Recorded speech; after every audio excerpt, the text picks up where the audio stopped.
Je to výsledek mého koumání toholetého.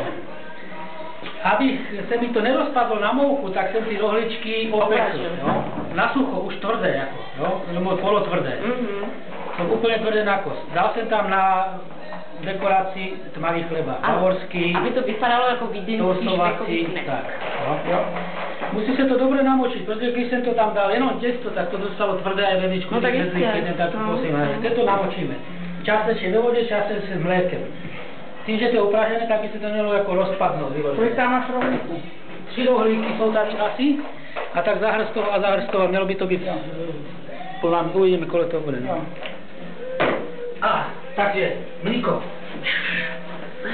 Miloši, nenatáčej mi hlas, to nebude to. Tekutiny kolik? Kolik chceš? Přiměřeně, neříkej přiměřeně. To těsto vidíš, musí být řečí než normálně, no. Musí být přidělené. Tam je na rohu, za okno.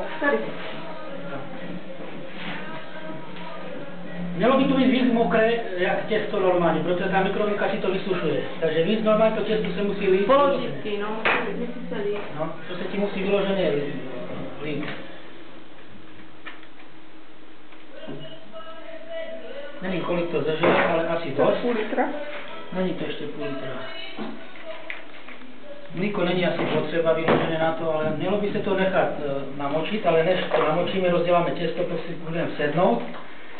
A než vykyne těsto, tak budeme pokračovat. Aby se mělo pěkně rozmočit. Namočit tak, jak když naláčíš na skoro by to bylo mokré, úplně jako na rozpadnutí, ale nemělo opatrně míchat potom, aby se to nerozpadlo na mouku, potom to nemá takový vzhled. Tak a uděláme těsto do druhé misky.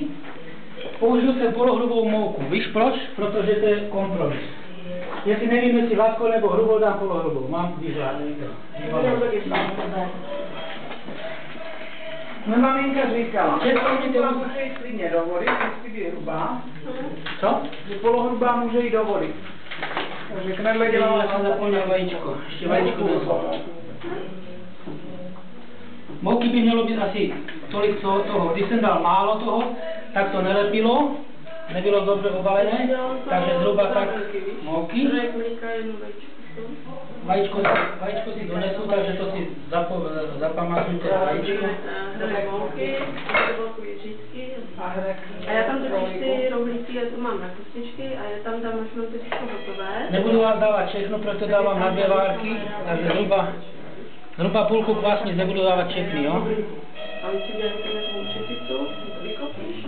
Takže toto umíte všechny udělat úplně. Kapku cukru, aby to lepší kvasilo, že? Ty potřebuješ moc kšíru k tomu. No právě, já to dělám jednoduše. Potřebuješ moc kšíru k tomu, hodně nádobí. Ne, jedno nádobí, druhé nádobí. Na knedlu. Na mikrovlnka. No a ještě kam dáváš teda to těsto? Toto je těsto a to potom zmíchám do toho. A kam to dáš? No do té misky skleněné, no, do mikrovlnky. No však a to nevadí. To už je moc nevadí. A ty to děláš jednou nebo já? Já to dělám mikrovlnce z toho důvodu, aby neměla to žádný. To není nádobí. Já to dělám v jedné misce a potom to dám do všech nebo do 4. No, tak to je jiná varianta, takže... Ale je to dobré, že to nemusí, že je to suché, že to není mokré z té vody. No. Jak v jedné místě? Jako to už to podáváš do mikrovlnky, nebo co? Tak neděláš? Ne, že to těsto, na to mám jednu mísku, já ty rohlíky nedělám tak, já mám na kostičky usušené. No, a tím, že to těsto je řídké, tak ty rohlíky nasajú. No. A z té misky to nalívám do 3 nebo do 4 hrníčků, víš? To potom vyklopím a mám kulaté ty hrníčky. A kdybych si koupila tu formu s peteckami, to můžu spláchnout, to mi nezabije místo a udělám z toho vlastně taky tu dortu a krájí se to tak, víš? A to stačí odbedu, by to nešlo? No a musela bys mi to uměla. Takže prvnu na to vajto a můžeme si potom sednout, dát to na teplou vykynout. Já bych napadla ještě hrnek na zadělání kvasnic teda. No, hrnek by mohl být, že to tam naliješ, ale to je jedno, to potom rozmíchat, to bude kynout ještě to. Co? Tak ono je to v podstatě jedno, co to děláš. Jo, a krupice na půl třeba zkoušit. A já ještě mám vygovosti 4 minuty 20. A byla zde mi taková čepica na tom hrnku. No v hrnku jo, ale hrnky mi praskly, ty červé to právě. Ne, nepraskly.